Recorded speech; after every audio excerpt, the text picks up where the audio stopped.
So మత్తయి రాసిన సువార్త మీ అందరికీ బాగా తెలిసిన వాక్యము 10వ అధ్యాయము 38, 39 రాయబడి ఉన్న విషయాల్ని మనము ధ్యానించబోతున్నాం.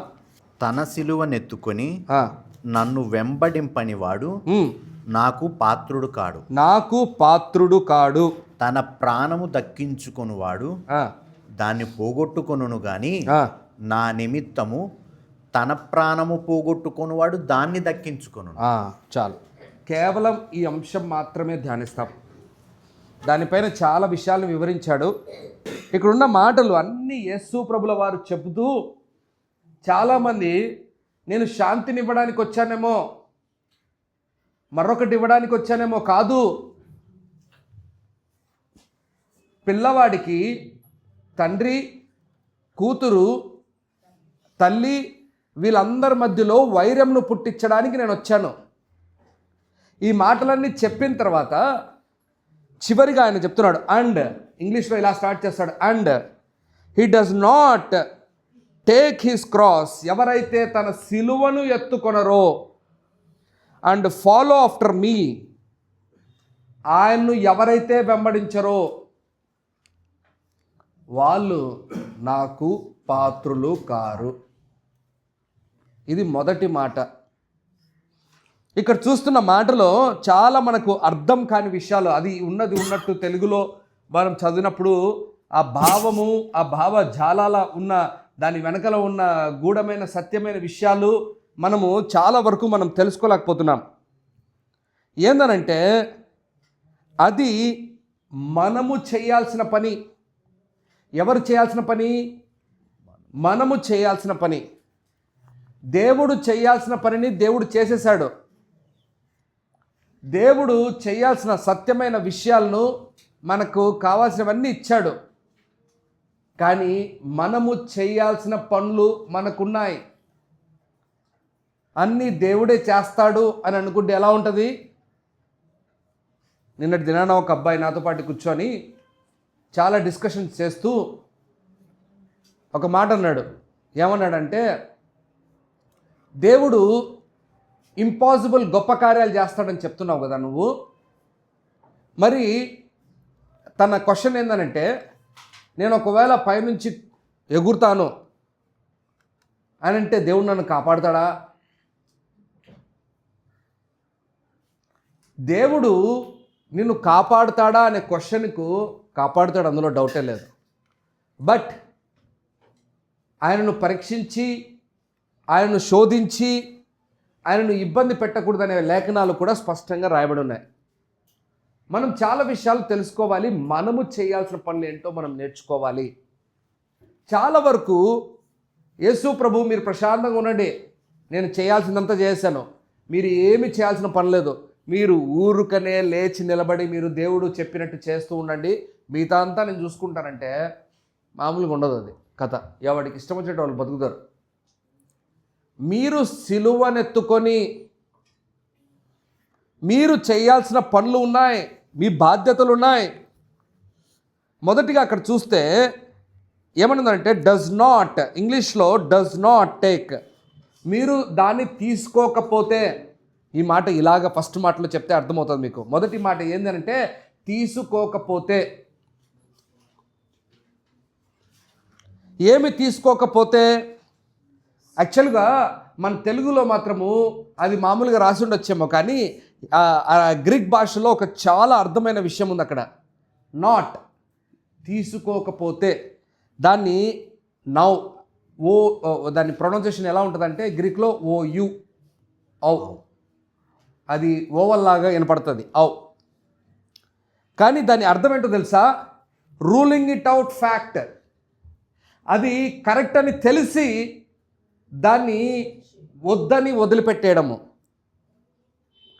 అన్నా ఆరాధనకు ఈ టైంకి రావాలి తెలుసు, కానీ ఏం చేస్తున్నాం మనము? రూల్ అవుట్ చేస్తున్నాం. ప్రార్థన ఇలా చేయాలి తెలుసు, కానీ ఏం చేస్తున్నాం? రూల్ అవుట్ చేస్తున్నాం. అలాగే ఎన్ని విషయాలు మనం రూల్ అవుట్ చేస్తున్నాం? ఇప్పుడు నేను మిమ్మల్ని అడుగుతున్నా, 1, 2 చెప్పాను, నేను ఎక్కువ చెప్పలేకపోతున్నా. ఇంకా మూడోది మీరు చెప్పండి. ఎన్ని మనము తెలిసి రూల్ అవుట్ చేస్తున్నాం? అసలు చెప్పాలి అని అంటే యేసు ప్రభుల వారు సిలువ గురించి మాట్లాడనే మాట కూడా చాలా వరకు గుర్తుండదు ఎవరికి. ఆయన సిలువ ఎత్తుకున్నాడు, వచ్చే ఇంకా వారము అందరికీ కంట్లో నీళ్ళు వచ్చేస్తూ ఉంటాయి. వచ్చే వారం ఎందుకు వస్తాయి కంట్లో నీళ్ళు? గుడ్ ఫ్రైడే వచ్చేసింది కదా. మనందరు సిఎస్ఐ గ్రౌండ్లో సిఎస్ఐ బ్యాక్గ్రౌండ్లో ఏముంటాయి? వాళ్ళు పాడే పాటలు, వాళ్ళు మొరపెట్టే పాటలు మామూలుగా ఉండవు ఈ కథలు. అవునా? గుడ్ ఫ్రైడే రోజు ఒక్కొక్క మాటకు ఒక్కొక్క పాట రాశారు. అప్పుడు ఏం ధ్యానాలు ఉంటాయి? సిలువ ధ్యానాలు. కొన్ని చోట్ల సినిమా వేస్తారు యేసు ప్రభుల వారు కొట్టబడ్డారని. అది చూసినప్పుడు మన వాళ్ళకందరికి ఏమొస్తూ ఉంటుంది? ఎక్కడలేని ఏడుపు వస్తూ ఉంటుంది. మనం నిలబడి ఎమోషనల్ అయిపోయి బాధపడి ఎమోషనల్ అయిపోయి కనెక్ట్ అవ్వడం కాదు. అక్కడ జరుగుతున్న విషయాల్లో మనము కూడా మన పాత్ర ఉంది, మన బాధ్యత ఉంది, మనం చేయాల్సింది ఉంది. కానీ దాన్ని రూల్ అవుట్ చేస్తున్నాం. ఏం చేస్తున్నాం? దాన్ని వదిలేస్తున్నాం, రూల్ అవుట్ చేస్తున్నాం. నేను చెప్పాలి అని అంటే ఈ రకంగా మనం హోంవర్క్ చేస్తే ఎన్ని విషయాల్ని మనం రూల్ అవుట్ చేస్తున్నామంటే చాలా విషయాలు. వాక్యము ధ్యానించాల్సి, అవును ప్రతి ఒక్కరు చెప్పాలంటే బిజీయే. రేపు పరలోక రాజ్యం ఎత్తబడిన తర్వాత అప్పుడు కూడా బిజీయే. మీరు పరలోక రాజ్యం ఎత్తబడిన తర్వాత కూడా అప్పుడు కూడా బిజీయే. ఎందుకు బిజీ తెలుసా? ఏడ్చుకుంటూ ఉంటారు కాబట్టి. మనం ఆలోచించాలి. ఎందుకు బైబిల్ పట్టుకొని తిరుగుతున్నావు? ఎందుకు నీకు యేసు ప్రభు పరిచయం కావాలి? ఎందుకు నీకు యేసు ప్రభు అవసరమవుతుంది? నీ జీవితాన్ని మార్చుకొని నువ్వు పరలోక రాజ్య వారసుడిగా మార్చబడ్డానికే కదా. దానికే కాకపోతే ఇంకెందుకు ప్రయోజనం నీకు? అందరూ విడవబడతారు, అందులో మనం కూడా ఒకరం అయిపోతాం. మనము చేయాల్సిన బాధ్యత అయిన పని మనము చేయాల్సినవి చేయకపోతే, మనం రూల్ అవుట్ చేస్తే నష్టపోయేది మనమే. యేసు ప్రభుల వారు డ్యాన్స్ వేసినట్టు బైబిల్ ఎక్కడ లేదు, అవునా? కానీ పలుమార్లు ఆయన ఏకాంత స్థలమునకు వెళ్ళి ప్రార్థన చేసినట్టుంది. మీ బైబిల్లో ఉందా? లేకపోతే ఏమైనా కొట్టేశారా పొరపాటున ఏమన్నా మీరు?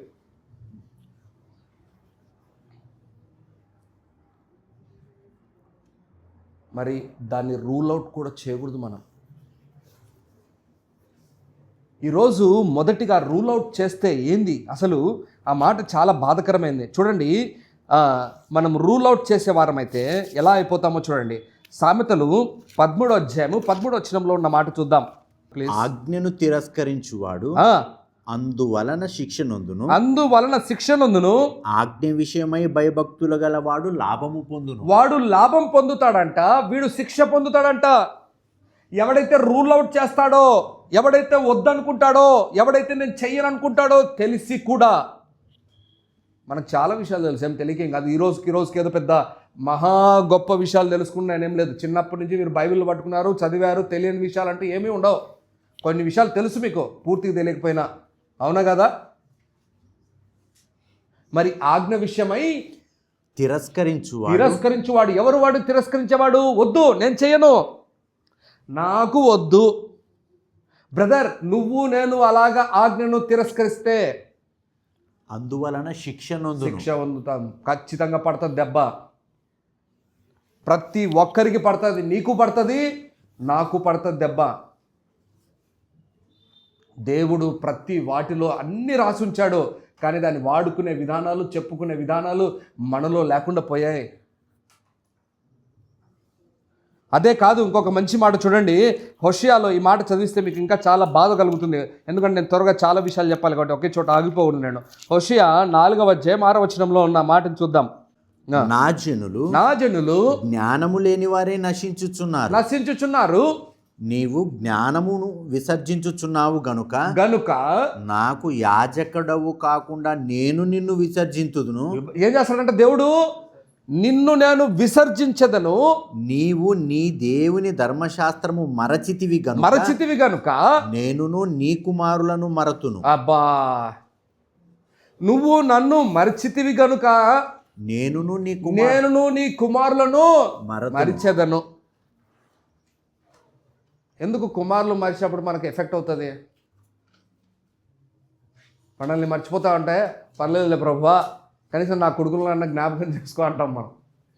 ఎవరు? హిజ్కియా అన్నట్టు. ఏమన్నాడు హిజ్కియా? ఏమన్నాడు హిజ్కియా? తన వరకు వచ్చినప్పుడు ఆయన రివర్స్గా వర్క్ చేశాడు. ఎట్లా? తన వరకు వచ్చినప్పుడు ఎఫెక్ట్ తీసుకున్నాడు. తన కుమారుల దగ్గరకు వచ్చినప్పుడు ఏమయ్యాడు హిజ్కియా? పర్లేదులే, ఏం జరుగుతుందో జరుగుతుంది, చూసుకున్నాంలే, పర్లే, నాకేది జరగట్లేగా. కానీ చాలామందికి మీ కుమారులకు దేవుడు ఏ కార్యాలు చేయడు అని అంటే మీకు బాధ ఉంటుందా ఉండదా? చెప్పండి మీరు. మరి ఎప్పుడు చేయడంట దేవుడు? ఆయన జ్ఞానమును విసర్జించి మరిచిపోయినప్పుడు. ఆ మాట చూడు, అక్కడ మాట రాశాడు, నన్ను మీరు మరిచి. దానిపైన 3వ విషయం దాంట్లోనే, నీవు నీ దేవుని ధర్మశాస్త్రం మరచితివి. ఏం మర్చావు? వాక్యాన్ని మర్చావు, లేఖనాల్ని మర్చిపోయావు. కొంతమంది అంటూ ఉంటారు, నాకు జ్ఞాపకం ఉండదయ్యా, జ్ఞాపకం ఉండదు. మిగతావన్నీ జ్ఞాపకాలు ఉంటాయి. వాక్యాలు జ్ఞాపకాలు ఉండకపోతే మనకే నష్టము, మన జీవితానికే నష్టము. మన జీవితాన్ని పాడు చేసుకున్నాం మనము. దేవుడిచ్చిన భాగ్యాన్ని ఇది తెలుసుకోవాలి, నేర్చుకోవాలి, కనీసం గుర్తుపెట్టుకోవాలి. ముఖ్యంగా సందర్భాన్ని బట్టి గుర్తుపెట్టుకోవాలి. ఎప్పుడు సందర్భం బ్రదర్? ఆ పరిస్థితులు వస్తాయి. కోపం వచ్చేటప్పుడు, కట్టలు తెంపుకొని వచ్చేటప్పుడు, కోపం వచ్చేటప్పుడు, అప్పుడు నువ్వు ఎలా బిహేవ్ చేస్తున్నావు? అప్పుడు వాక్యం వర్క్ అవుతుందా లేదా? మనమందరం ఏమంటాం? వాక్యం అంతా పక్కన పెట్టరా, ఫస్ట్ నీ కథ చూసుకుందాం, ఫస్ట్ నువ్వు రా. అప్పుడు వాక్యం ఏడిపోయింది, పక్కకి వెళ్ళిపోయింది. ఇంకది ఈ దినాల్లో చాలామంది ఇలాంటి జీవితంలో ఉన్నాం మనం మర్చిపోతే దేవుడు నిన్ను పక్కన పెట్టేసి ఇంకా వారితో పాటు నీ కుమారులను కూడా మర్చిపోతాడు. దేవుడు ఒకసారి చెప్పాడు అంటే ఖచ్చితంగా చేస్తాడు. అది గుర్తుపెట్టుకోండి. అది పాత నిబంధనలో చెప్పినా, కొత్త నిబంధనలో చెప్పినా. ఒకవేళ మీకు అంతగా డౌట్ ఉంటే పాత నిబంధన చింపి పడేయండి, అదన్నా చేయండి. కనీసం మాకు వద్దురా బాబు అని బైబిల్ అన్నా లేపడేయండి. ఈరోజు దేవుడు చెప్తున్న లేఖనాలు ఏంటంటే, మనము రూల్ అవుట్ చేయకూడదు, మనము నిర్లక్ష్యం చేయకూడదు, మనం చేయాల్సిన పనులన్నిటినీ జాగ్రత్తగా చేయాలి. ఎంత జాగ్రత్తగా నువ్వు చేస్తావో అది అవసరం. మీ అందరికీ బాగా తెలిసిన ఒక మాట, మొదటి కుమారులు భూమి మీద ఎందుకు శపించబడ్డాడు, ఎందుకు ఆశీర్వదింపబడ్డాడు తెలుసా మీకు? మీ అందరికీ తెలిసిన లేఖనమే. ఎవరైనా? కయీను, ఏబేలు, కయ్యూను మంచి ఫేవరెట్ క్యారెక్టర్స్. ఏబేలు మంచిగా చేశాడు, కయ్యూను చేయాల్సిన బెటర్గా. దేవుడు అంటాడు, అరే నువ్వు చేయాల్సిన రీతిగా మంచిగా చేసి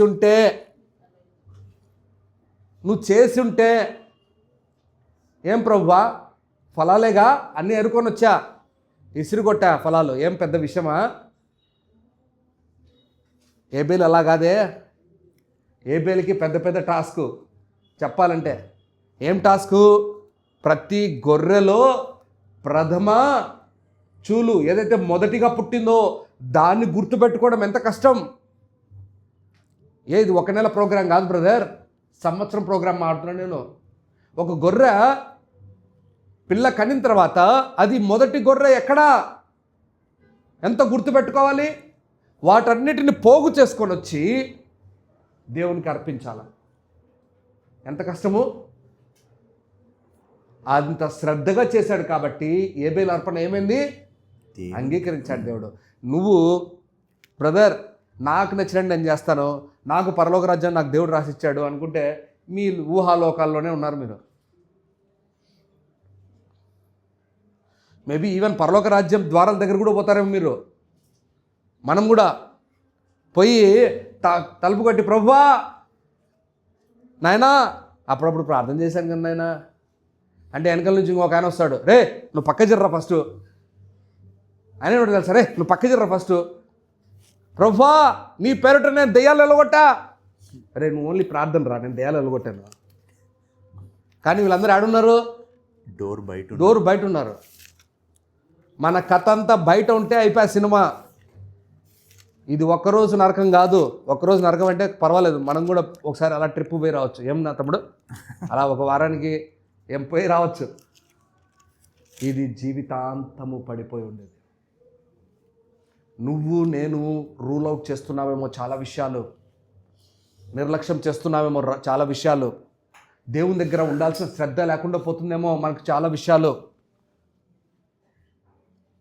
రూల్ అవుట్ చేస్తే నష్టపోయేది ఎవరు? మనమే. రెండవది సిలువ అని మీ తెలుగులో, అక్కడ మన తెలుగులో రాయబడి ఉంది, ఇంగ్లీష్లో క్రాస్ అని ఉంటుంది. కానీ యాక్చువల్గా ఈ పదము గ్రీక్ పదంలో రెండో మాట గురించి చెప్తున్నాను. మొదటి మాటలో రెండో మాటలో దీని అర్థం ఏంటంటే స్టయారోస్, STAUROS గ్రీక్ పదం, అది అక్కడ వాడారు. ఏంది అనంటే ఇది ఒక బీమ్, ఒక చెక్క. ఇది ఈ నిలువు చెక్కకు ఇలాంటి చెక్క ఇది కలిపేదన్నమాట. ఒక సిలువకు ఉపయోగపడే చెక్క అది, అడ్డు చెక్క. ఆ చెక్క ఎవరు మోస్తారు తెలుసా? తప్పు చేసిన వారు, అన్యాయం చేసిన వారు. పాతకాలంలో, ఆ దినాల్లో యేసు ప్రభు వారి కాలంలో తప్పు చేసిన వారు, చెప్పాలి నాతో పాటు మీరు ఉండాలి, అన్యాయం చేసిన వాళ్ళు మోయాల్సిన సిలువ వేసేది వేరు. మళ్ళా ఒక్కొక్కరికి ఒక్కొక్క పనిష్మెంట్ ఉండేది ఆ దినాల్లో. మనకు అన్నీ ఆడు తెలుసు, మనకు అవన్నీ ఏం ధ్యానం పెట్టడంలా. కొరడా దెబ్బలు ఎవరికి పడతాయో తెలీదు. సిలువ ఎవడు మోస్తాడు, సిలువ పైన ఎవరిని ప్రాణం తీస్తారు, ఇవన్నీ మనకు తెలీదు. సిలువ మీద ప్లేట్ ఎందుకు పెట్టారో కూడా తెలియదు మనకు. ఆ భాషల్లో ఎన్ని భాషలు వాడారు? అక్కడ 3 భాషలు వాడినారు. ఎందుకు వాడినారు 3 భాషలు? అవి కూడా తెలియదు మనకు. కానీ మనం క్రైస్తవులం. ఈరోజు మీకు ఒక మంచి మాట చెప్తున్నాను. సిలువ అంటే ఆ తప్పు చేసిన వారు ఎత్తుకునేది. ఇప్పుడు తప్పు చేయని నీవు ఎత్తుకోవాలంటే ఎలా ఉంటుంది? అది నా క్వశ్చన్. తప్పు చేస్తున్నావు, ఎత్తుకున్నావు, అది వేరే విషయం. దానికి నువ్వు అర్హుడివి. తప్పు చేసావు, దెబ్బ పడాలి, అది కరెక్ట్, అర్హుడివి. కానీ తప్పు చెయ్యకుండా కూడా ఎత్తుకోవడం అనేదే చాలా బాధకరమైనది. మనము మామూలుగా ఉండే పని చేస్తాం, కానీ బాధకరమైన పని చేయం. చెప్పాలంటే అది నేను చెప్పేది. ఏది బాధకరమైన పని? నాకు అన్యాయం జరిగింది అని భావిస్తూ న్యాయమైన పనులు చేయడానికి మనం ఎప్పుడూ ముందుండం. నేను చెప్తున్నాను, ఈరోజు యేసు ప్రభుల వారు 2000 సంవత్సరాల తర్వాత ఇప్పుడు కూడా దిగి వస్తే భూమి మీదకి, ఒకవేళ యేసు ప్రభుల వారు రెండో రాకడ కాకుండా ఈరోజు ఉంటే, ఈరోజు కూడా అదే అంటాడు. ఏమంటే తెలుసా? నీ చెంప మీద కొడితే ఇంకొక చెంప చూపించు అంటాడు, కానీ ఇంకొక చెంప వాయించని చెప్పడు. నువ్వు అన్యాయం పొందితే న్యాయంగా దాన్ని తీసుకో, దాన్ని భరించు, దాన్ని చేయాల్సిన రీతిగా చేయమని చెప్తాడు, కానీ నువ్వు ఎదిరించి, నువ్వు భయంకరముగా హింసించు ఎదుటి వాడిని అని బైబిల్లో ఎప్పుడు చెప్పడు. యేసు ప్రభుల వారు మారినప్పుడు మనం ఎందుకు మారాలి? సిలువ ఎందుకు మనం ఎత్తకూడదు? సిగ్గుపడతా ఉంటాం. మనం సిలువ అనే మాటకాడికి వచ్చేసరికి అది అన్యాయమైనది, తప్పుడు పనులు చేసేవారిది, అది మనది కాదు. ఎప్పుడు చూడు ఆశీర్వాదాల గురించి మాట్లాడుకుంటాము, సిలువ ఎత్తుకునే దాని గురించి మాట్లాడడం, కష్టపడే దాని గురించి మాట్లాడడం, దేవుళ్ళు ఎదగడానికి ఉపయోగపడే వాటిని మాట్లాడడం. హెబ్రీలకు రాసిన పత్రికలో ఒక మాట ఉంటుంది, చదుదాం. ఆ మాట 12వ అధ్యాయము 2వ వచనంలో చదుదాం. మనము కూడా ప్రతి భారమును సులువుగా చిక్కులబెట్టు పాపమును విడిచిపెట్టి విశ్వాసమునకు కర్తయు దానిని కొనసాగించువాడునైన యేసు వైపు చూచుచు మన ఎదుట ఉంచబడిన పందెములో ఓపికతో పరిగెత్తుదము. ఇది కావాలి. మన ఎదురుగున్న పందెమును ఓపికతో పరిగెత్తుదము. ఆయన తన ఎదుట ఉంచబడిన ఆనందము కొరకై అవమానమును నిర్లక్ష్యపెట్టి ఏం చేశాడు? అవమానమును నిర్లక్ష్యపెట్టి సిలువను సహించి దేవుని సింహాసనం యొక్క కుడి పార్శ్వమున ఆసీనుడై ఉన్నాడు. ఇప్పుడు మన గురించి మాట్లాడుకుందాం. ఆయన చేయాల్సింది కరెక్ట్ అయిపోయింది, అది కరెక్ట్ నిర్వర్తించింది. ఇప్పుడు మనం ఆడ అప్లై చేసుకుందామా? మనల్ని అప్లై చేసుకుందాం ప్లీజ్, ఏమనుకోకండి. వాక్యం అప్పుడప్పుడు ఇలా ఉంటే బాగుంటుంది.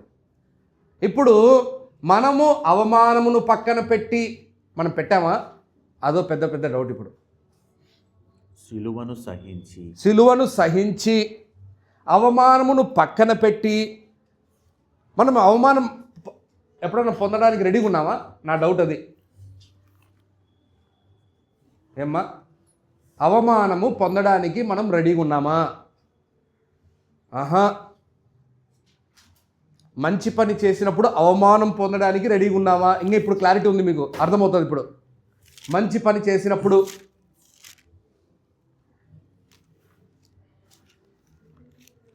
మనము అవమానం పొందడానికి రెడీగా లేం. వద్దురా మన కథ అంతా. ఇంకా నువ్వు ఎలా క్రీస్తువు సంబంధించిన వాడిపోతావు? ఆ మాటలో అక్కడ ఏమనుంది? సిలువను సహించి అవమానమును నిర్లక్ష్య పెట్టి అవమానం వస్తున్నా కూడా ఆయన దేవుడైనప్పటికి కూడా ఆయన మీదకి వచ్చే అవమానం, ఇంకా మనమెంత ఆఫ్టర్ ఆల్ గలము? మనము సహించే వారముగా లేకుండా పోతున్నాం అవమానాల్ని. ఏమి అనుభవిస్తున్నావు నువ్వు? దేవుని కొరకు ఏమి ప్రయాసపడుతున్నావు నువ్వు? ఈరోజు వెళ్తూ దారిలో నువ్వు చనిపోయావే అనుకో, ఏమి ఒకవేళ దేవుడు ఈ వాక్యాన్ని ఎత్తి చూపిస్తే ఏం మాట్లాడతావు నువ్వు? అవమానాలు ఎక్కడ పడ్డావు బ్రదర్ నువ్వు? వాడు చెప్తే చేసివి, వీడు చెప్తే చేసివి, వాడు చెప్తే చేసివి, అందరినీ కలుపుకొని వెళ్ళిపోతివి. లాస్ట్కి ఎవరు నువ్వు? నువ్వు పప్పెట్టువి. పప్పెట్ అంటే తెలుసా మీకు? వాడు వెనక పక్కన నుంచి ఏం చెప్తా ఉంటే అదే ఇది మాడుతున్నట్టు అంతే. ఇదే ఇక్కడ మనిషి మాడుతుంటాడు. పప్పెట్ షోలో అదే జరుగుతుంటుంది. ఈడ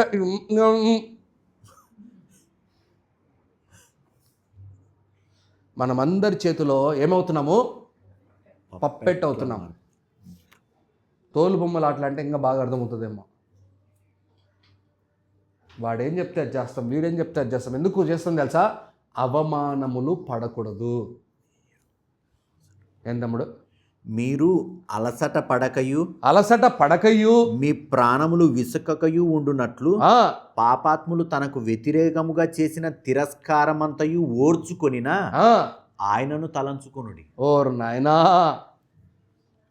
ఆయనను తలంచుకోవాలి. యేసు ప్రభుల వారు దెబ్బలు పడ్డాడు, చేశాడు, చేయాల్సినవన్నీ చేశాడు. ఇప్పుడు నువ్వేం చేస్తున్నావు? నేనేం చేస్తున్నాను? నా నిద్రలు ఎంత పోగొట్టుకుంటున్నాను? దేవుని కోసం ఎంత నేను నేర్చుకుంటున్నాను? ఒకవేళ నీ వయసును కంపేర్ చేస్తే 10 సంవత్సరాలకి 20 సంవత్సరాలకి క్రైస్తవుడమైన నువ్వు నేను ఏం నేర్చుకున్నాను? మనం అలసక మనం ఏమి కష్టపడకూడదు బ్రదర్. జాబులో కష్టపడకూడదు. నిజం చెప్తాను నేను, అవునా? జాబులో కష్టపడకూడదు. జాబ్ రాకముందు ఏమని వింటారు మీరు? ఏదో ఒక ఉద్యోగం వచ్చి నింటే బాగుండరు బాబు, ఏదో ఒకటి కుటుంబం జరుగుతుంది ఫీలింగ్ ఉంటుందా ఉండదా? జాబ్ వచ్చిన తర్వాత ఇది ఏం జాబురా నాయనా, ఎప్పుడంటే అప్పుడు వాడు పిలుస్తాడు. మనము సహించే వారంలో ఉన్నామా? మనం ఓర్చుకునే వారంలో ఉన్నామా? మనం అవమానం పొందే వారిలో ఉన్నామా? మనం అన్ని విషయాల్లో దేవుడు చెప్పినవి నేర్చుకునే వారిలో ఉన్నామా? ఆయన కష్టపడ్డాడంట, ఆయన శ్రమ పడ్డాడంట, ఆయన బాధపడ్డాడంట, ఆయన పడ్డాడంట. నువ్వు మాత్రం ఏం పడద్దు. పరలోకం మాత్రం కొట్టేయాల. ఏం కొట్టేయాలన్నా? పరలోకం మాత్రం కొట్టేయాలి మనం. మీకు ఒక ఆశ్చర్యమైన మాట చెప్తాను చూడండి. పౌలు గారు ఆ స్టేట్మెంట్ మామూలుగా ఇవ్వలేదే. ఆ స్టేట్మెంట్ వెనకాల ఉన్న బలమైన మాట నేను ఈ రోజుకి వివరించకపోవచ్చేమో కానీ దానిలో చాలా గూఢమైన విషయాలు ఉన్నాయి. ఏంటి తెలుసా? సిలువ అనేది కొంతమంది వెర్రిగా కనపడచ్చేమో. అసలు ఆ మాట అది ఎంత షాకింగ్ స్టేట్మెంట్. అది సిలువ అనేది కొంతమందికి వెర్రిగా కనపడచ్చేమో, కానీ రక్షింపబడు ప్రతి వాడికి అది శక్తిగా ఉంది. చదుదాం. కొరింథీయులకు రాసిన పత్రిక, మొదటి కొరింథీయులకు రాసిన పత్రిక, మొదటి అధ్యాయం 18వ వచనం.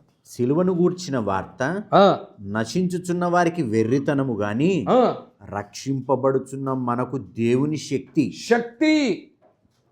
ఆ సిలువ దగ్గరే చాలా ఉన్నాయి. మనం సిలువ దగ్గర నేర్చుకోవాల్సినవి నేర్చుకోలేకపోతున్నాం. నువ్వు నేను అవమానాలు పొందడానికి ఇష్టపడడం లేదు. నువ్వు నేను శ్రమపడ్డానికి ఇష్టపడడం లేదు. మీకు ఒక ఆశ్చర్యమైన మాట చెప్తున్నాను. అబ్రహాము కూడా తన వరకు తాను ఎత్తుకోవాల్సిన సిలువను ఎత్తుకొని నడిచాడు. ఆయన ఏం వెనకడుగు వేళ వచ్చినంత మాత్రాన, అడుగు పెట్టినంత మాత్రాన పూల తోటలాగా లేచి పూలు లేచి అరే ఎదురుండి ఆ ఢబ్ అని పడిపోయి ఇస్సాకు పుట్టి సూపర్ ఏం లేదు కథ అక్కడ. ఒక ఎగ్జాంపుల్ చెప్తా, అబ్రహాం బాధ చెప్తాను మీకు అర్థం కావాలని. దేవుడు బయటికి రమ్మన్నాడు. బయటికి వచ్చిన తర్వాత ఇప్పుడు చూడండి ఏమైందో. వచ్చాడు ఫరో దగ్గరికి, వాళ్ళ భార్యను తీసుకొని వెళ్ళిపోయారు. సుందరమైన భార్య కావాలనుకున్నాడు మనవాడు పాపం. ఎలాంటి భార్యని అనుకున్నాడు? సుందరం. ఎవరు మామూలు సుందరం కాదు. మిస్ ఇండియా మిస్ వరల్డ్ అని చేసుకున్నావు ఇంకో ఎటుంటుంది ఎవరు నీకు? మామూలుగా ఉండదు నీ కథ. మనవాడికి భయం పుట్టింది. ఏం భయం పుట్టింది? నా భార్యను బట్టి నన్ను చంపుతారు. ఇప్పుడు ఫరో తీసుకెళ్ళిపోయినాడు భార్య. అందమైన భార్య కావాలనుకున్నాడు పాపం. వెళ్ళిపోయింది భార్య. ఇప్పుడు వెళ్ళిపోయిన తర్వాత తన బాధ చూడు. దేవుడేమో రమ్మన్నాడు. ఆ ఇంటికాడ ఒకవేళ అబ్రహాము ఉండింటే ఇలా ఉండిండేమో కిటికీ కాడికి వచ్చి ఆ ఫరో ఆ కోటనంతా చూసుకుంటూ కుమిలి ఏడుస్తూ ఉండేవాడేమో. ఎందుకురా ఈడికి వచ్చింది, ఎందుకురా నేను వచ్చింది, నా బతుకు ఎందుకురా ఈ అవమానము, ఏందిరా నా భార్యని ఇచ్చేసి, నా సావు నేను ఆడ సస్తా ఉన్నా ప్రశాంతంగా. ఈరోజు దేవుడు చెప్తున్న మాట, మనము కూడా శ్రమ పడడానికి ఇష్టపడడం లేదు. అబ్రహాము చేయాల్సినవన్నీ చేశాడు. సిలువ కొంతమందికి వెర్రిగా కనపడతా ఉంది. అవును, మీకు ఒక ఆశ్చర్యమైన మాట చెప్పంటావా? లోకస్తులకు శిలువ మరణం కొంచెం నవ్వులాటగా ఉంటుంది. దేవుడేంది శిలువ పైన చచ్చిపోవడం ఏంది, వాళ్లకు ఒక నవ్వులాట. మనకే నవ్వులాట తెలుసా? ఆ శిలువలో ఏముంది? చెక్క తప్ప. ఏముంది? చెక్క తప్ప. మనకు తెలుస్తుంది మన మీద అవమానం ఏంటి, మనకున్న బాధలు ఏంటి, మనకున్న ఇబ్బందులు ఏంటి, మనము ఎలాగ ఉండాలో, ఏం నేర్పించాలో నేర్పించేదంతా ఎక్కడ నేర్పించేది? ఆ శిలువ దగ్గరే. ఆ శిలువ అనేది నాకు శక్తిగా ఉంది, నన్ను మారుస్తూ ఉంది, నన్ను ప్రభావితం చేస్తూ ఉంది. నేను మిమ్మల్ని ఒక క్వశ్చన్ వేస్తున్నా. రెండో మాటలో మిమ్మల్ని శిలువ ఎంత ప్రభావితం చేసింది? మేబీ నెక్స్ట్ వారానికి మనం ఎమోషనల్ అవుతామేమో, లేకపోతే ఆ రెండో వారానికి కావాలంటే ఏడుస్తామేమో. గుడ్ ఫ్రైడే అప్పుడు అది కాదు. గుడ్ ఫ్రైడే మనకు ప్రతిరోజు గుడ్ ఫ్రైడేనే, మనకు ప్రతిరోజు క్రిస్మసే, మనకు ప్రతిరోజు ఈస్టరే, పునరుత్థానమే. మన జీవితంలో మనం అవమానాలు పొందడానికి రెడీగా ఉన్నామా? మనము తిరస్కరించబడ్డానికి రెడీగా ఉన్నామా?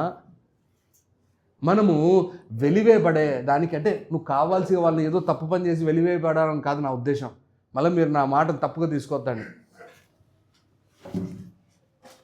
సిలువ కోసం ఏం చేస్తున్నావు? సిలువ దగ్గర నువ్వు ఏం నేర్చుకుంటున్నావు? నీ విషయాల్లో దేవుని దగ్గర ఎంతగా మొరపెడుతున్నావు? నీకు న్యాయమైనది జరిగితే ఆనందపడుతున్నావే, అన్యాయమైనది జరిగితే ఎలా ఉంటున్నావు? అది కావాలా?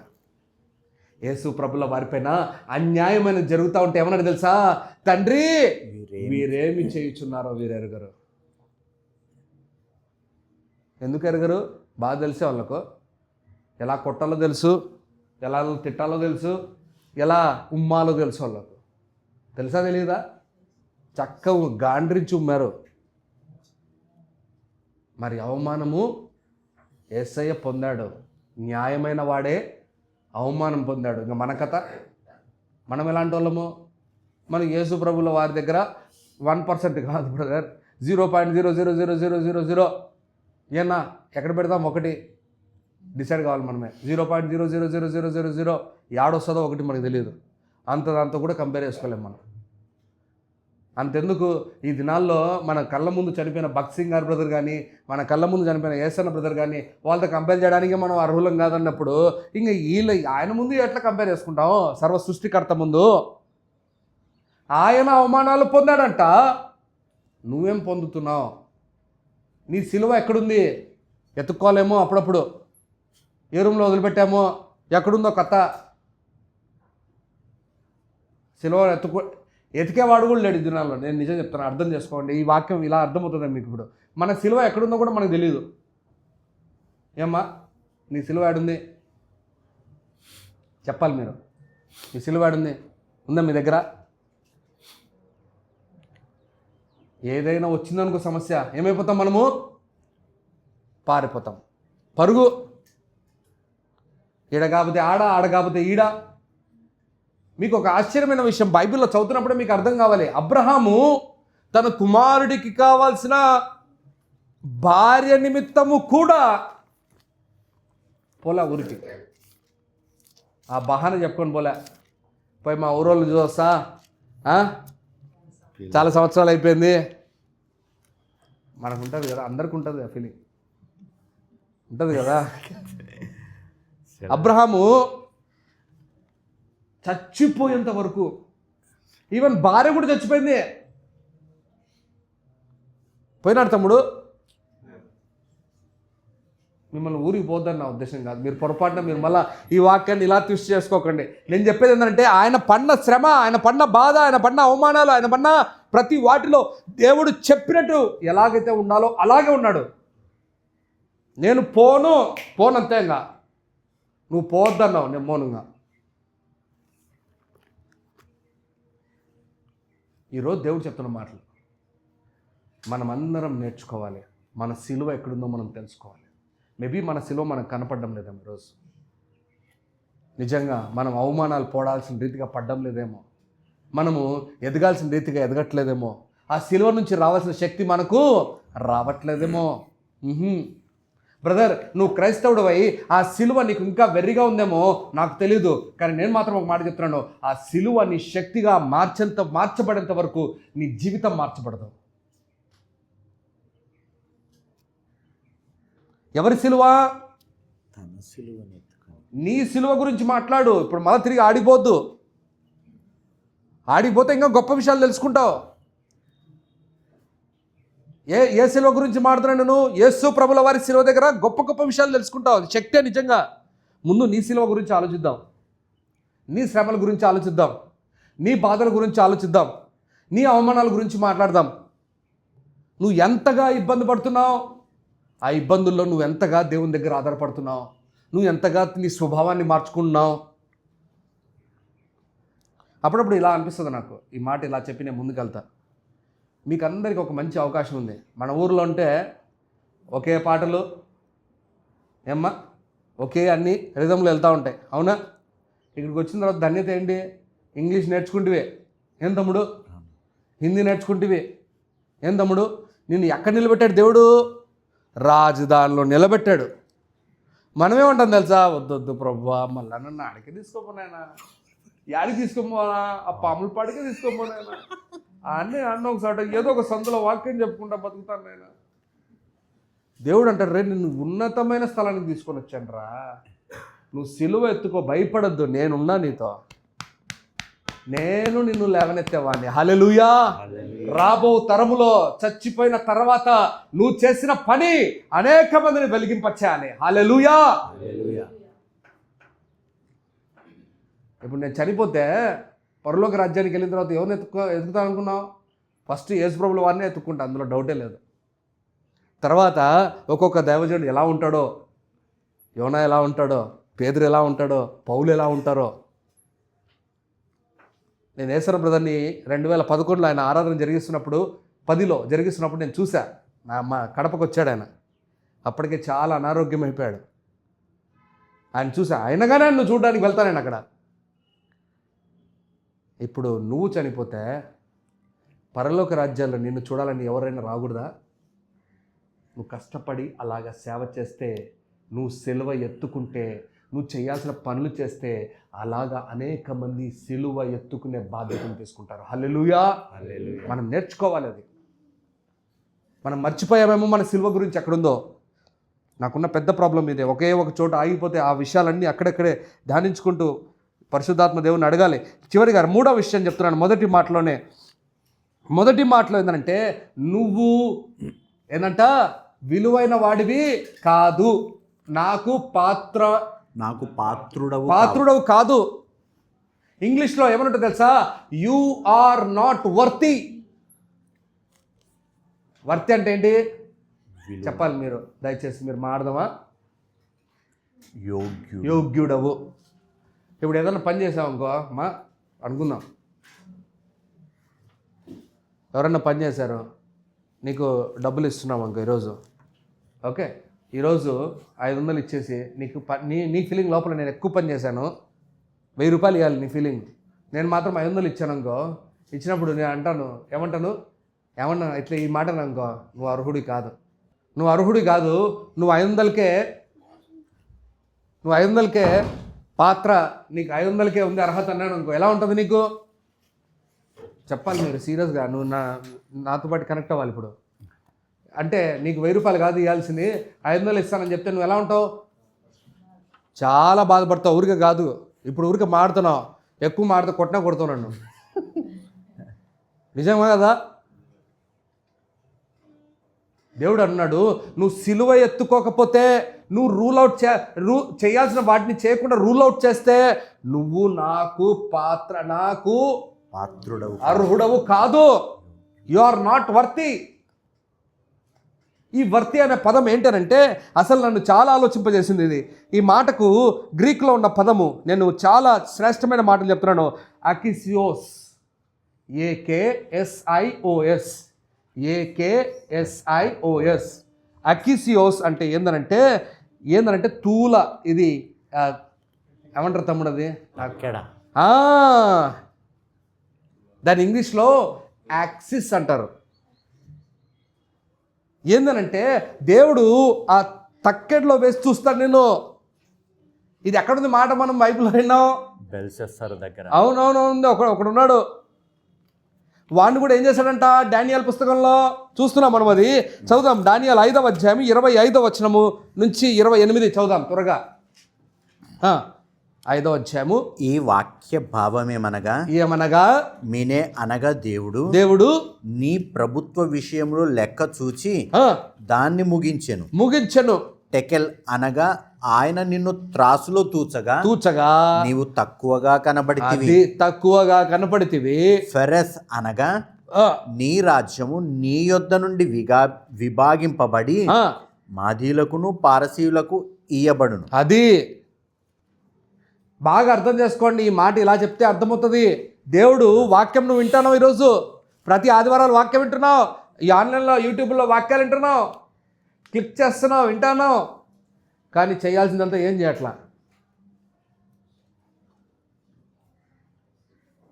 ఇప్పుడు మీకు ఇలా అర్థమవుతుంది. తక్కడి తీసుకోండి, 1 కేజీ రాయి ఈడబెట్టావు, 1 కేజీ రాయి ఈడబెట్టావు, ఇక్కడ ద్రాక్ష పళ్ళు నీ కోసం వేస్తున్నాడు అనుకో, కొంచెం తగ్గితే ఒప్పుకుంటాను, మాట వరుసగా అనుకుందాం, కొంచెం తగ్గితే ఒప్పుకుంటావా? ఏం తమ్ముడు, తక్కువైనా పర్వాలేదు రా ఇచ్చే అంటావా? ఏమ్మా, ఇప్పుడు దేవుడు అన్నాడు, వాక్యం విన్నావే, ఈ పక్క రాయి పెట్టావు, ఈ పక్క నువ్వెందుకు తక్కువైపోతున్నావు? ఇక్కడ నువ్వెందుకు తగ్గిపోతున్నావు? నువ్వు దానికి ఎందుకు సరి కావాలేకపోతున్నావు? నువ్వెందుకు దానిలో నుంచి నేర్చుకోలేకపోతున్నావు? దానిలో నుంచి నీ వెయిట్ పెరగాల్సిన రీతిగా ఎందుకు పెరగలేకపోతుంది? దీనికి జవాబు మనం చెప్పాలి. కిషోర్ బ్రదర్ గారు చెప్పాల్సింది, యేసు ప్రభు గారు చెప్పాల్సింది, మనం చెప్పాలి. దేవుడు ఏమన్నాడు తెలుసా? నువ్వు సిలువ ఎత్తుకొని నన్ను వెంబడించకపోతే, నువ్వు తిరస్కరించకూడనివి తిరస్కరిస్తే ఏమన్నాడు తెలుసా? నేను నిన్ను తక్కెళ్ళలో పెడితే చూస్తాను రే. బాగా బలమైన ఫుట్బాల్ని కొట్టడం ఈజీయా, హల్కా ఉన్న ఫుట్బాల్ని కొట్టడం ఈజీయా? ఏం తమ్ముడు, బలమైన ఫుట్బాల్ని కొట్టినావు, ఏమైందనుకో, ఏమవుతుంది నీ కాలు? ఏమ్మా, నొప్పి వస్తుంది. రాయిని పెట్టి కొట్టరా అని చెప్పినా ఇంకో ఫుట్బాల్ని, అది యాడికి పోదు, నీ కాలే పోతుంది. అవునా? హల్కా ఫుట్బాల్ని పెట్టినా అనుకో ఏమవుతుంది? నువ్వు ఊరికి అట్ట అన్నా కూడా ఏమైపోతుంది? ఇప్పుడు మనం కూడా వాక్యంలో నింపబడాల్సిన రీతిగా నింపబడకుండా మనం ఓన్లీ గాలి మాటలు పెట్టుకొని గాలి విషయాలే పెట్టుకుంటే ఒక్కొక్కసారి దేవుడు మనల్ని కూడా అలా కొడతాడేమో. ఈ మాట చాలా చాలా చాలా బాధాకరమైనది. దేవుడు చెప్తున్న మాటలు ఏంటంటే మనము చేయాల్సిన పనులు చేయలేకపోతున్నాం. నీకున్న సమయంలోనే నువ్వు హెచ్చించాలి దేవుని, ఉన్న సమయంలోనే నువ్వు మార్పును తీసుకొని రావాలి, నీకున్న సమయంలోనే నువ్వు చేయాల్సిన పనులు చేయాలి.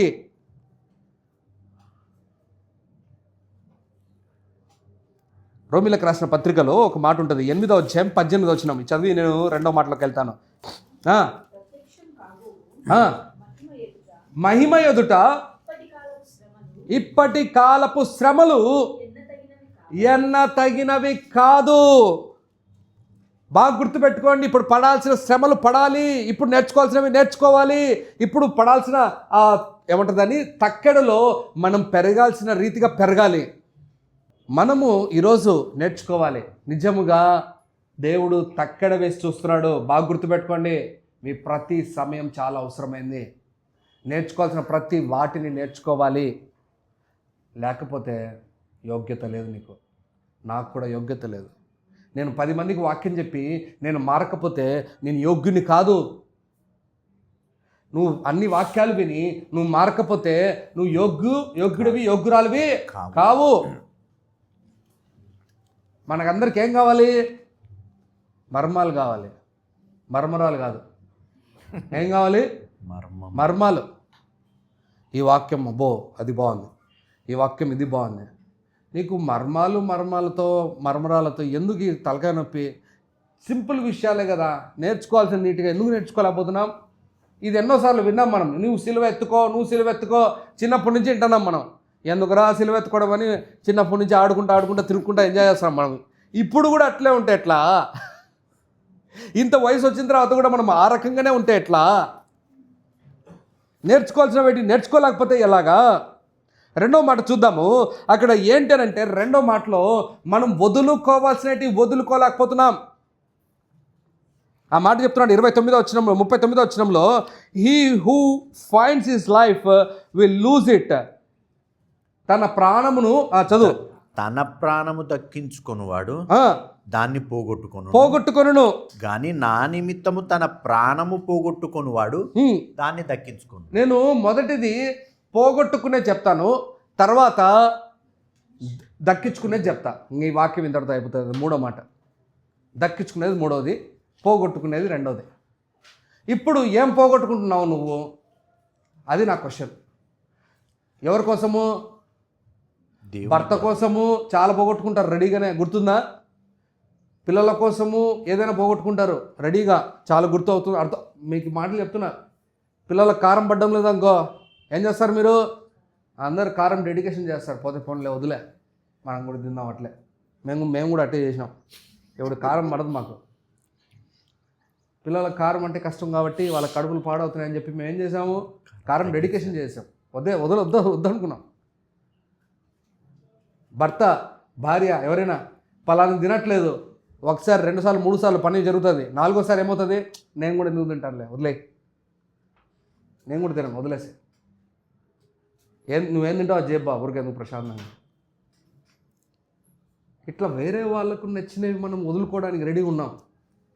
నా మాట అర్థమవుతుందా? కానీ దేవునికి నచ్చనివి వదులుకోవడానికి మనం రెడీగా ఉన్నాం? అది నా క్వశ్చన్. ఇది ఒకసారి హోంవర్క్ చేసుకుందాం మనం. ఈసారి ఎన్నో వదులుకున్నాం. నేనే ఇస్తా ఆన్సర్లు గ్రూప్లో, మీరు కూడా ఇవ్వండి. నేనే ఇస్తాను, ఎందుకంటే ఇనిషియేటివ్ నేనే తీసుకున్నాను కాబట్టి. ఏం తమ్ముడు, నేనేం పోగొట్టుకున్నాను? నువ్వు దేవుని కోసం ఏం పోగొట్టుకున్నావు? వేరే వాళ్ళ కోసం ఏం పోగొట్టుకున్నావు కరెక్ట్గా చెప్తావు. ఏం తమ్ముడు? అరే నీకోసం నేను ఢిల్లీకి వచ్చాను రా, నీకోసం నేను ఉద్యోగం చేస్తున్నాను రా, నీకోసమే నేను కష్టపడుతున్నాను రా, నీకోసమే నేను ఇది చేస్తాను. ఎంత బాగా చెప్తావు చక్కగా. మీ పిల్లల కోసం, మీ ఇంట్లో వాళ్ళ కోసం బాగా చెప్తావా ఈ మాటలు? దేవుని కోసం. ఒక మనిషి ఉన్నాడు బైబిల్లో, వదులుకోవాలా వద్దా సతమతమైపోతున్నాడు. బాగా తెలుసా వ్యక్తి మీకు?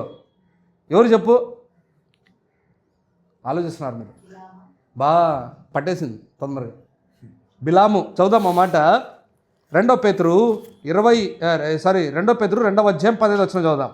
తిన్నని మార్గమును విడిచి బెయేరు కుమారుడైన బిలాము పోయిన మార్గమును బట్టి త్రోవ తప్పిపోయిరి. ఆ బిలాము పోయిన తప్పు త్రోవలో ఇంకా చాలా మంది వెళ్ళిపోయారంట. ఆ బిలాము దుర్నీతి వలన కలుగు బహుమానమును ప్రేమించాడు. దుర్నీతి వలన కలుగు బహుమానమును ప్రేమించి, ఆ బహుమానం ఒక సైడ్ మంచిగా ఉంది మనోడికి, దుర్నీతి వల్ల వచ్చు బహుమానమును ప్రేమించి, అయితే తాను చేసిన అతిక్రమము నిమిత్తము అతడు గద్దింపబడెను. ఎట్లనగా నోరు లేని గార్ధబము మానవ స్వరముతో మాట్లాడి ఆ ప్రవక్త యొక్క వెర్రితనము అడ్డగించాను. ఈ దినాల్లో కూడా మారుతుంది గాడిదలు, వెయిట్ చేయండి. గాడిదలు మాడితే కుక్కలు కూడా మాడతాయి. పాస్టర్లు నోరు మూసుకుంటే సత్యం చెప్పేవాళ్ళు ఖచ్చితంగా ఇవి స్టార్ట్ అవుతాయి. బిలాముకు దేవుడు చెప్పాడు ఫస్ట్, రేపు పోద్రా అన్నాడు. మనవాడు ఏమన్నాడు, నెక్స్ట్ టైం మళ్ళీ వస్తే కొంచెం ట్రై చేద్దాం, ఈసారి ఏమంటాడు, ఏరా నువ్వు ఒకే మాటను తీసుకెళ్తున్నావు, తేడా ఏం లేదు. మరి ఏం చేశాడు దేవుడు, బహుమానమును ప్రేమించాడంట. ఏం ప్రేమించాడు, కొంతమంది సన్మానాన్ని ప్రేమిస్తారు, కొంతమందిని ఏం ప్రేమిస్తారు, డబ్బుల్ని ప్రేమిస్తారు. ఇంకేం చెప్పాలి, మీరు త్వరగా చెప్పాలి, నాకు సహకరించండి ప్లీజ్. ఇంకేం ప్రేమిస్తారు, పొగడ్తలను ప్రేమిస్తారు, సహవాసాన్ని ప్రేమిస్తారు. ఎలాంటి సహవాసాలు, వాళ్ళకేం నచ్చుతుంది. డ్యాన్స్ వేసుకుందామా, ఎగురుకుందామా, రండి పద. చాలా జాగ్రత్తగా ఉండాలి. బిలాము వలె దుర్నీతి వలన కలుగు, అది ఈ మాట చాలా ఇంపార్టెంట్. దుర్నీతి మంచి నీతి కాదది, దేవుడికి నచ్చింది కాదది. నచ్చింది కాదు అన్నప్పుడు దాన్ని మనం ప్రేమించి చేశామే అనుకో, అది ఏదైనా కానీ, నేను వాక్యం చెప్పినా కూడా అది వేస్టే. దేవుడికి నచ్చకుండా నేను వాక్యం చెప్తే కూడా అది వేస్ట్. ఎందుకు బ్రదర్, దేవుని వాక్యం చెప్పడం మంచిదే కదా, మీ ఆలోచన అది మీ ఆలోచన బ్రదర్. దేవుడు చెప్తున్నాడు, బిలామును ఒక ఎగ్జాంపుల్గా పెట్టాడు, మధ్యలో ఆడిపోతున్నాడు, ఎగిరిపోతున్నాడు, అమ్మో ఏం చెప్పాలి, ఏం చేయాలి. ఇచ్చే బహుమానానికి ఆశపడి లాస్ట్కి ఏమాడు, గాడిదతో మాట్లాడించుకోవాల్సిన పరిస్థితి వచ్చింది. ఈరోజు దేవుడు మనకు చెప్తున్న మాటలు, మనుషులం మనం, గాడిద కంటే మేలైన వాళ్ళం. ఏందో కొన్నిసార్లు బైబిల్లో, ఒరే మనుషులు మీరు మాట వినకపోతే మీరు జంతువులతోనే మాట్లాడిస్తాండ్రా అని చెప్పి బైబిల్ ఇలాంటి మాటలు చూపిస్తూ ఉంటుంది. ఒకడేమో గాడిద ద్వారా విన్నాడు, ఇంకొకడు పంది ద్వారా. ఎవడోడు పందులు పొట్టు తినేటప్పుడు గుర్తొచ్చింది వీడికి, అందరూ గుర్తు వాళ్ళవాడికి. ఇంకొకడు, మీకు ఇంకెవరన్నా గుర్తున్నారా, చేప కడుపులో, ఓకే చేప, వెరీ గుడ్ బ్రదర్, బాగానే యాక్టివ్గా ఉన్నాడు. నేను ఎందుకు ఈ మాటలు చెప్తున్నానంటే, మనము పోగొట్టుకోవాల్సినవి పోగొట్టుకోవాలి, వదులుకోవాలి. మనందరికీ ఏం కావాలి తెలుసా, అది. ఎందుకు పదం కలుపుకుందాం, కరెక్ట్, నిజం. చిన్నప్పటి నుంచి అంటూ ఉంటాం కదా, అరే నీకు అవ్వ కావాలి, అది. కేవలము బిలాము గురించే కాదు మాట్లాడేది, అది బిలాము బోధ ప్రకారముగా వెళ్ళిన వారందరూ మళ్ళా ఆయన మాటలను గైకొన్నవారు అందరి ప్రకారంగా. చూడండి, ఆ ప్రకటన గ్రంథంలో 2వ అధ్యాయం 14 వచనంలో ఎంత చక్కటి మాట ఉందో. ప్రకటన గ్రంథము 2వ అధ్యాయం 14 వచనం. అయినను నేను నీ మీద కొన్ని తప్పిదములు మోపవలసి ఉన్నది, అవేవనగా విగ్రహములకు బలి ఇచ్చిన వాటిని తినునట్లును జారత్వము చేయునట్లును ఇజ్రాయేలీలకు ఉరియొడ్డమని బాలాకునకు నేర్పిన బిలాము బోధ అనుసరించువారు నీలో ఉన్నారు. బోధను అనుసరించే వాళ్ళు. ఇప్పుడు బిలాము ఫస్ట్ కేటగిరీ, బిలాం బోధన అనుసరించేవాడు సెకండ్ కేటగిరీ. చేయొచ్చు, ఆ పని చేసుకోవచ్చు, ఈ పని ఏం ప్రార్థనకే పోయేది, పోండి ఎగురుకోండి, దేవుని పేరు కదా చెప్పేసేది, డ్యాన్స్ పర్లేదు వేసుకోండి. ఇంకెందుకు నాకు అనిపిస్తుంది అప్పుడప్పుడు చిరంజీవి కూడా యేసు ప్రభు పాటలు పెట్టి డ్యాన్స్ చేస్తే బాగుంటుందేమో. ఏం బ్రదర్ మనకంటే బాగా వేస్తారు కదా డ్యాన్స్లో. నేను ఎందుకు ఈ మాటలు చెప్తానంటే అవన్నీ వ్యర్థం అని తెలుసుకొని మనం వదిలిపెట్టేయాలి. వదిలిపెట్టలేని కొన్ని స్వభావాలు, లోపల దాక్కొని ఉన్న స్వభావాలు, పాత స్వభావాలే వస్తాయి. బాగా గుర్తుపెట్టుకోండి. మనం పోగొట్టుకోవాల్సిన వాటిని పోగొట్టుకోవాలి. రెండవది ఏం పోగొట్టుకోవాలి? 1 యోహాను 2వ అధ్యాయం, త్వరగా చదువుదాం. 2వ అధ్యాయం 15 నుంచి 16. ఈ లోకమునైనను లోకంలో ఉన్న వాటినైనను ప్రేమింపకుడి. లోకములో ఉన్న వాటిని కూడా ప్రేమించద్దు. ఎవడైనను లోకమును ప్రేమించిన ఎడల తండ్రి ప్రేమ వానిలో ఉండలేదు. లోకములో ఉన్నదంతయు అనగా శరీరాశయు, నేత్రాశయు, జీవపు డంబమును తండ్రి వలన పుట్టినవి కావు. అవి లోక సంబంధమైనవే. లోక సంబంధమైనవి మనకు వద్దు.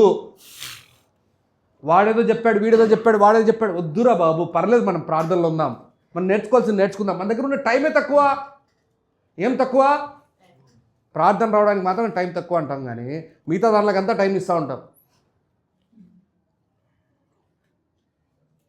అప్పుడప్పుడు నాకు అనిపిస్తుంటుంది, దేవుడు ఏది వదిలిపెట్టాడు. మనం చదివాము అది మాట, మొదట్లో అదే చదివాము. దేవుడు నువ్వు మర్చిపోతే ఆయన మర్చిపోతాడు, అదే చెప్పాడు అన్నమాట. నువ్వు చేసే పనులను బట్టి ఓకే, నీకు ఎప్పుడు నచ్చితే అలా చేయి. నిన్ను బలవంతం పెట్టాడు. బలవంతం పెట్టే దేవుడు కాదు మన దగ్గర ఉండేది. మన దేవుడు నీకు ఎలా నచ్చితే అలా చేయి. నువ్వు సిలువ ఎత్తుకుంటావా? ఎత్తుకో. చేయాల్సిన పని చేస్తావా? చెయ్యి. నేను ఒక తూల ఏమంటుందని తక్కిళ్ళలో వేస్తాను. నువ్వు ఖచ్చితంగా కరెక్ట్గా దేవునిలో ఎదిగి దేవునికి మహిమకరంగా బ్రతుకుతున్నావా లేదా నేను నువ్వే చెక్ చేసుకోవాలి. నువ్వు వదిలిపెడుతున్నావా లోకాన్ని? నేత్రాశ చాలా బాగుంటుంది. నేను చెప్తున్నాను, లోకం చాలా ఆశ బాగుంటుంది. నీకు నేను డబ్బులు ఇస్తానంటే నువ్వేం వద్దనో. 10,000 అకౌంట్లో ఊరికి వచ్చి పడిందంటే ఆలోచిస్తావు, వచ్చిందిరా బాగుందని చెప్పి సైలెంట్గా ఉంటావు. కనీసం బైబిల్లో ఒకటి గురించి రాశారు, వాడి పొలంలో లంక బిందెలు వస్తే వాడు ఊరంతా పోయి చెప్తాడంట. కానీ ఈ దినాల్లో అలాంటి వాళ్ళు కాదు ఉండేది. లంక బిందెలు దొరికితే ఏం చేస్తారు? సైలెంట్గా మెల్లంగా ఇంక అయిపోయా. ముందు నా అప్పులు తెచ్చుకుందాం, ముందు ఇచ్చేద్దాం, ఎవరు చెప్పొద్దు. లాస్ట్కి ఎవరు వస్తారు? పోలీసులు. అది కరెక్ట్ పట్టుకున్నారు. ఇట్లాంటి దురాశ ఉంది. ఒకడు ఇలాగే చెప్పాడు. చైర్మన్ సాబు ఐడియా చూస్తున్నాడు మా యూనివర్సిటీలో. వాడు స్టూడెంట్, పిచ్చోడు కదా, ఇలాంటి దురాశనే వాడికి కూడా వచ్చి చైర్మన్ వచ్చి, నీ ఐడియా బాగానే ఉంది, మరి నువ్వెందుకు కనీసం అప్లికేషన్ చూపించి ఫోటోలన్నీ అతికించాలి కదా, అప్లికేషన్ గురించి చెప్పాలంటే వాడు అంటాడు, సార్ ఇవి బయట అతికిస్తే చాలామంది తెలిసిపోతుంది సార్ నా పని అంతా, అప్పుడు నాది చోరీ చేస్తారంట. ఆయన అన్నాడు, చైర్మన్ నవ్వి, రే చెప్పుకోలేని వాడివి, చూపించుకోలేని వాడివి, నీకెందుకురా ఇది అన్నాడు. ఈ మాట చాలా ఆలోచింపజేసింది నన్ను. చెప్పుకోలేని వాడివి, చూపించుకోలేని వాడివి, నీకెందుకురా ఈ పని. వాడు నోరు మూసుకున్నాడు ఆ మాటకు. ఎవడో చోరీ చేస్తాడు, ఎవడో చెప్పుకుంటాడు, ఎవడో దొంగతనం చేసి ఇంకోడు లంక బిందెలు ఉన్నాయని చెప్తే ఇంకోడు చంపుతాడు. న్యాయంగా ఉన్నాడు ఏం చేస్తాడు? పోయి పోలీస్ స్టేషన్లో అప్పచెప్తాడు. అవునా కదా? ఇది జరగదులేండి. ఈవెన్ మన క్రైస్తవుల్లో కూడా నిజం చెప్తాను నేను. దొరికిందంటే అయిపా, ఎన్ని రోజులు సెటిల్మెంట్ చేసుకుంటావు, అన్నీ రాసుకుంటావు, ఈ జాబులు గీబులు అన్నీ పెట్టేసి ప్రశాంతంగా. దేవుడు చెప్తున్న మాటలు వదిలిపెట్టాలి. లోక ఆశ. 3వ చూద్దాం. 2 తిమోతి 3వ అధ్యాయము, 2 తిమోతి 3వ అధ్యాయం 1 నుంచి 5 వచనాలు. అంత్య దినములలో బాగా గుర్తుపెట్టుకోండి. ఇది ఎప్పుడంట? అంత్య దినాల్లో, అంటే ఇప్పుడు ఈ దినాల్లో జరిగేది అది. అంత్య దినములలో అపాయకరమైన కాలములు వచ్చునని తెలుసుకొనుము. ఏలయనగా మనుషులు స్వార్థప్రియులు. మనుషులు ఏమవుతారంట? స్వార్థప్రియులు. బాగా గుర్తుపెట్టుకోండి. స్వార్థప్రియులు, ధనాపేక్షలు, బింకములాడువారు. బింకములు అంటే ఏంటి? అబద్ధములు. బింకములాడువారు, అహంకారులు, దూషకులు, తల్లిదండ్రులకు అవిధేయులు, కృతజ్ఞత లేనివారు, అపవిత్రులు, అనురాగరహితులు, అతిద్వేషులు, అపవాదకులు, అజితేంద్రియులు, ఆ, క్రూరులు, క్రూరులు, సజ్జన ద్వేషులు, ఆ, ద్రోహులు, ఆ, మూర్ఖులు, ఆ, గర్వాంధులు, దేవుని కంటే సుఖానుభవం అది. ఎక్కువగా అది ప్రేమించువారు. ఈ చివరి దినాల్లో వీళ్ళందరూ ఉన్నారు. నేను తమ్ముడితో మాడుతున్నాను, పింకములు ఆడుట మనకొద్దు, అబద్ధాలు ఆడటం వద్దు, అబద్ధాలు ఆడకండి. బైబిల్లో అబద్ధాలు ఆడమని చెప్పలేదు. మనం కూడా కొంతమంది ఇప్పుడు సొఫిస్టికేటెడ్గా తయారైపోయారు. ఏమని చెప్తున్నారు తెలుసా? అప్పుడప్పుడు ఆడొచ్చు అంట, సందర్భాన్ని బట్టి. ఇంకొకటి అంటాడు, లోక కళ్యాణము నిమిత్తము. ఒరే నీకు కళ్యాణం అవుతుంది లేరా, ఉండరా, నీకు అవుతుంది కళ్యాణం. లోక కళ్యాణం కోసం అబద్ధాలు ఆడొచ్చంట. ఈరోజు దేవుడు చెప్తున్న మాటలు మనం వదిలిపెడుతున్నామా లేదా? మనం వదిలిపెట్టకపోతే నష్టపోయేది మనమే. ఈ అంత్య దినాల్లో వచ్చే ప్రాబ్లమ్స్ ఇవన్నీ. చాలామంది అంత్య దినాల్లో ఆశపడి చేసే తప్పులన్నీ ఇవి. వాళ్ళ అహంకారులు, గర్విష్ఠులు దేవుని కంటే సుఖమును ఎక్కువగా ప్రేమించేవాడు. అన్నీ కావాలి, ఏసీ కావాలి, ఎలక్ట్రిసిటీ బిల్లు ఫ్రీగా కట్టేవాడు కావాలి, అన్నీ ఫ్రీగా కావాలి, అంత సుఖం కావాలి, అడుగుతే చేతికి రావాలి. ఏం వదులుకున్నాం? లాస్ట్కి నేను ఒకే ఒక మాట చెప్పి ముగిచ్చేస్తున్నాను. మూడో మాట, ఏది మనము పొందగలుగుతున్నాం. నేనేం చెప్పాను అక్కడ? పోగొట్టుకున్నది ఒకటి, పొందుతున్నది ఒకటి. ఏమి పొందుతున్నాం ఆ మాట చెప్పి నేను ముగిచ్చేస్తాను. పౌలు గారు పొందినవి నేను మొదటిగా మీ ముందు ఉంచుతాను. ఫిలిప్పీలకు రాసిన పత్రిక 3వ అధ్యాయం 8వ వచనం. మీకు ఉదాహరణలతో పాడి చెప్తున్నాను ఈరోజు వాక్యం. 3వ అధ్యాయం 8వ వచనం. నిశ్చయముగా నా ప్రభువైన యేసు క్రీస్తును గూర్చిన అతి శ్రేష్టమైన జ్ఞానము నిమిత్తమై సమస్తమును నష్టముగా ఎంచుకున్నాను. సమస్తాన్ని ఏం చేసుకున్నాడంట? ఆయన నష్టముగా ఎంచుకున్నాడంట. నష్టము. తర్వాత క్రీస్తును సంపాదించుకొని ధర్మశాస్త్ర మూలమైన నా నీతిని కాక క్రీస్తునందలి విశ్వాసము వలనైన నీతి, అది అనగా విశ్వాసమును బట్టి దేవుడు అనుగ్రహించు నీతి గలవాడనై ఆయన యందు అగపడు నిమిత్తమును ఏ విధము చేతనైనను మృతులలో నుండి నాకు పునరుత్థానము కలగవలనని ఆయన మరణ విషయంలో సమానానుభవం గలవాడనై ఆయన పునరుత్థాన బలమును ఎరుగు నిమిత్తమును ఆయన శ్రమలో పాలివాడగుట ఎట్టిదో ఎరుగు నిమిత్తమును సమస్తాన్ని నష్టపరుచుకొని వాటిని పెంటతో సమానముగా ఎంచుకొనుచున్నాను. ఆయన సమస్తాన్ని ఏమెంచుకున్నాడంట? పెంటగా ఎంచుకున్నాడు. మనం ఏమెంచుకున్నాం? అది శ్రేష్టముగా ఎంచుకుంటున్నాం. ఈ మాటలు చెప్తే బాధగా ఉంటుంది మీకు. పెంటగా ఉన్నదాన్ని మనం శ్రేష్టంగా ఎంచుకుంటున్నామేమో కొన్నిసార్లు.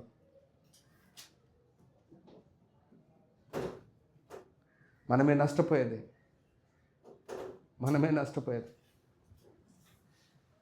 ఆలోచించండి. మీ కన్నులకు శ్రేష్టంగా కనబడే బిర్యానీ నువ్వు మంచిగా ఆస్వాదించి తింటావే, అదే ప్లేట్లో పెంట వస్తే, పౌలు గారు దాన్ని అంతటిని పెంటగా ఎంచుకొని ఆయన పునరుత్థానములో సజీవంగా ఉండడానికి, దాన్ని పొందడానికి చాలా ప్రయాసపడ్డాడంట. సమస్తాన్ని విడిచిపెట్టాడంట, నష్టముగా ఎంచుకున్నాడంట. మనము నష్టముగా ఎంచుకొని ఆయన యందు, ఆయన జ్ఞానం యందు ఎదగాలని, అది కనుక్కోవాలని, ఆయన విషయాలు తెలుసుకోవాలని, దేవునిలో సంపూర్ణం కావడానికి మనమేం ప్రయాసపడుతున్నాం? దానికోసం మనం ఫైండింగ్ చేస్తున్నామా? వెతుకుతున్నామా? దాన్ని పోగొట్టుకోవాల్సిన వాటిని పోగొట్టుకున్న తర్వాత పొందాల్సిన వాటిని పొందాలి. బైబిల్ అది చెప్తుంది. బ్రదర్, నువ్వు ఎందుకు భూమి మీద బతుకున్నావు తెలుసా? నువ్వు పొందాల్సిన వాటిని పొందాలి. వదులుకోవడం మాత్రమే కాదు, వదులుకున్న తర్వాత పొందాల్సిన వాటిని నువ్వు పొందాలి. హల్లెలూయా. పౌలు గారు చూడు ఎంతగా ఆలోచించి చెప్పాడు. అప్పుడు ఆ మాట బైబిల్లో రాయడానికి కూడా చాలా ఆలోచించాడు ఆయన. పెంట అనే పదము రాయడానికి కూడా, చెత్త అని రాయడానికి కూడా. కానీ లోకం ఈరోజు ఏం తెలుసా? ఆ చెత్త మీదనే ధ్యానం ఎక్కువ ఉంది. చెత్త మీదనే ధ్యానం ఎక్కువ ఉంది మనకు. చాలా బాధాకరమైంది. పౌలు గారు వెతికిన వాటిని మనం వెతకలేకపోతున్నాం. రెండవ చూద్దాము, 1 కొరింథీయులకు రాసిన పత్రిక 2వ అధ్యాయము 10-11 చదువుదాం త్వరగా. దేవుడు వాటిని తన ఆత్మ వలన బయలుపరిచి ఉన్నాడు. ఆత్మ వలన బయలుపరిచి ఉన్నాడు. ఆ ఆత్మ అన్నిటినీ దేవుని మర్మములను కూడా పరిశోధించుచున్నాడు. ఒక మనుష్యుని సంగతులు అతనిలోనున్న మనుష్యాత్మకే గాని మనుష్యులలో మరి ఎవనికి తెలియను. అలాగే దేవుని సంగతులు దేవుని ఆత్మకే గాని మరి ఎవనికి తెలియను. ఇక్కడ ఒక మంచి మాట చెప్తున్నాడు. మర్మములను పరిశోధిస్తున్నాడంట. ఆత్మ ద్వారా తెలుసుకున్న వాటిని ఇంకా తెలుసుకున్నాడంట. మనం ఏం ఫైండింగ్ చేస్తున్నాం? మొదటిది ఆయన ఏం చెప్తున్నాడు తెలుసా? పునరుత్థానము గురించి కనుక్కుంటున్నాడు. రెండవది దేవుని వాక్యములో ఉన్న మర్మముల గురించి ఇంకా ఎక్కువ తెలుసుకున్నాడు. చాలా సంవత్సరాల తరబడి దాపెట్టబడి గ్రంథములో రాయబడిన వాటన్నిటినీ వివరించాడు పౌలు గారు. హల్లెలూయా. ఎంతో మందికి ఎవ్వరికి కనపడలే. కొలసీలకు రాసిన పత్రిక చదివితే అసలు ఆశ్చర్యం. మనకు అన్ని విషయాలు, చాలా విషయాలు దాన్ని దాచి ఉంచాడు.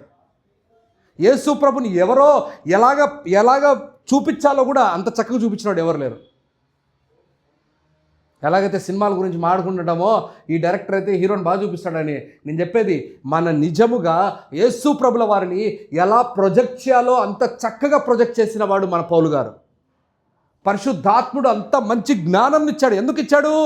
దానికోసం వెతికాడు ఆయన, తాపత్రయపడ్డాడు ఆయన, దాన్ని చేయాల్సిన పని ప్రయాసపడ్డాడు దానికోసం.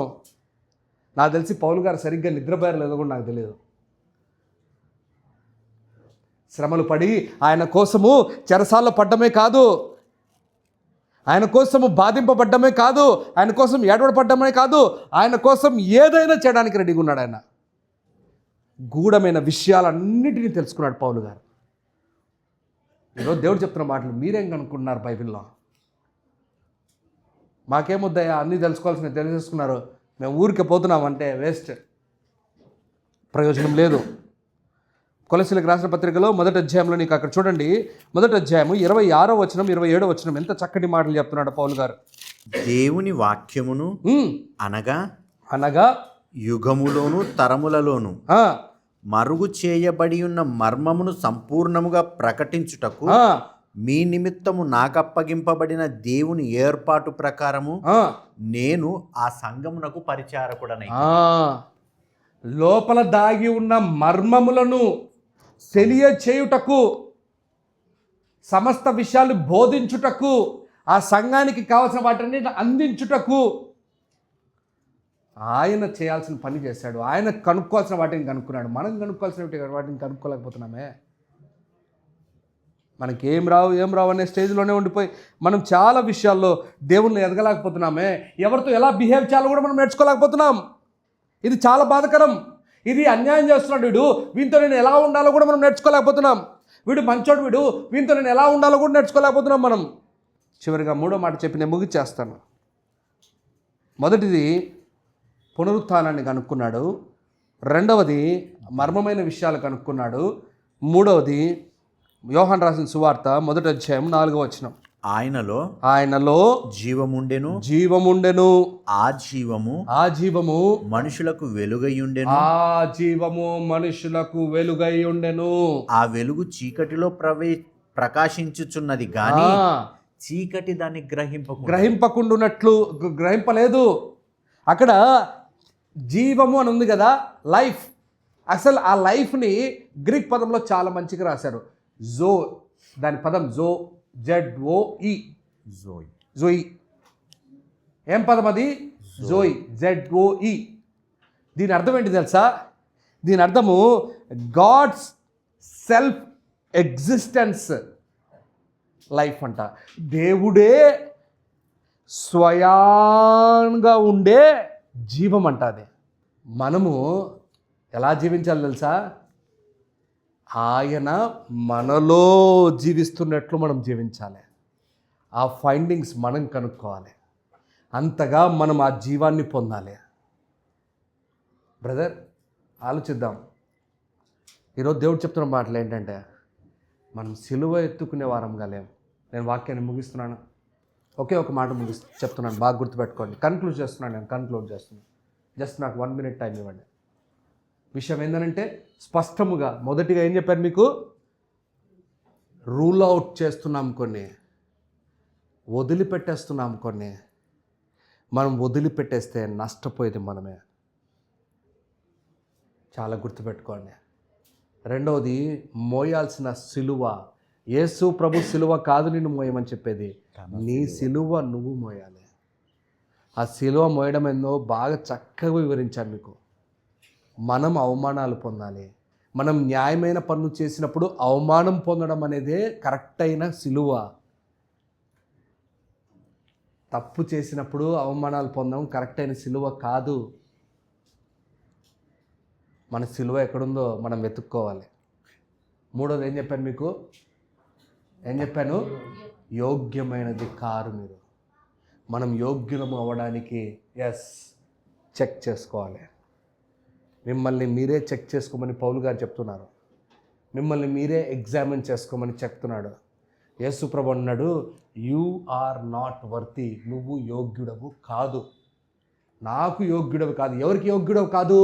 యేసు ప్రభుల వారికి యోగ్యుడవు కాదు. లోకంలో ప్రతి ఒక్కడి కోసం యోగ్యుడు అవ్వడానికి రెడీగా అవుతున్నాం, కానీ దేవునికి యోగ్యుడుగా అవ్వడానికి మనం తయారవ్వట్లేకపోతున్నాం. బాధకరమైన మాట ఇది. ఈరోజు దేవుడు మనతో మాట్లాడుతున్న మాటలు చివరిగా 2 మాటలు నేను చెప్పిన మాటలు, పోగొట్టుకోవాల్సినవి పోగొట్టుకోవాలి, పొందాల్సిన వాటిని పొందాలి. 3 పొందాల్సిన వాటిని నేను చెప్పేస్తాను స్పష్టంగా. వదులుకోవాల్సిన వాటిలో ఏం వదులుకోవాలి? లోకాశలు. ఏది? బిలాము లాంటి డాక్టరీలను వదులుకోవాలి. ఎలాంటి డాక్టరీలను? బిలాము లాంటి బోధలను. ఎలాంటి బోధలు అవి? సంపద కావాలి, దేవుడు కావాలి, అన్ని కావాలి, ఇవి కావాలి, అవ్వ కావాలి, బువ్వ కావాలి.